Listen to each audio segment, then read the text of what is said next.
Here's a simple way to make the block letter B.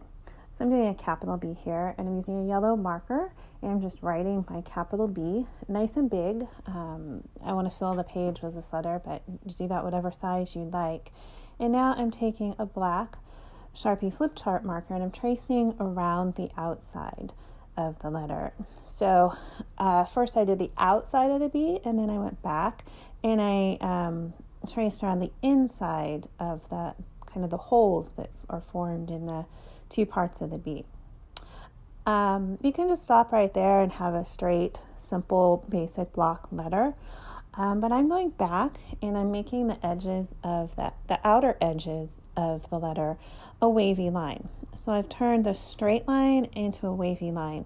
And what that's done is that has created a little bit more interest. It's made the line has a little bit more movement than just a solid straight line. And it's also allowed me to put some more ink on the page.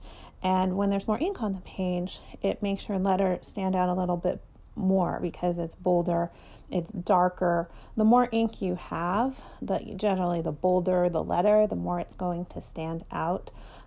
So that's a great way to make your letter really stand out, especially if you want people to be able to read it from a distance. And adding a wavy line, it takes some of the pressure off of having your lines like perfectly straight. Sometimes straight lines can be kind of intimidating, and if they don't go, not drawn really straight, if they're too far off or they're too wobbly, then it just doesn't look quite right. It's not as strong. So if you're not too confident in creating those straight lines, or you just want something that's a little more playful, a little bit more energetic, a wavy line is a great way to accomplish that. The wavy line is a lot more forgiving, and you can go back and work with it. You can make parts bigger. If you don't like the way a certain little bump turned out on your line, you just go back and you can draw over it. There's no rule as to the sizing of like how big each little wave is. You can make them as big or as small as you want. Just keep in mind that the more exaggerated they are, the more difficult your letter may become to read. So if they're too big and too crazy, then your letter can almost get lost in all those waves, and you don't want that to happen, because the goal in writing, and especially if you're doing lettering like this, it's legibility. So you want to be sure people can read your letters and understand what they are. And especially if you're doing something big and bold, like a title for something, you really want to be sure that people can read that quickly.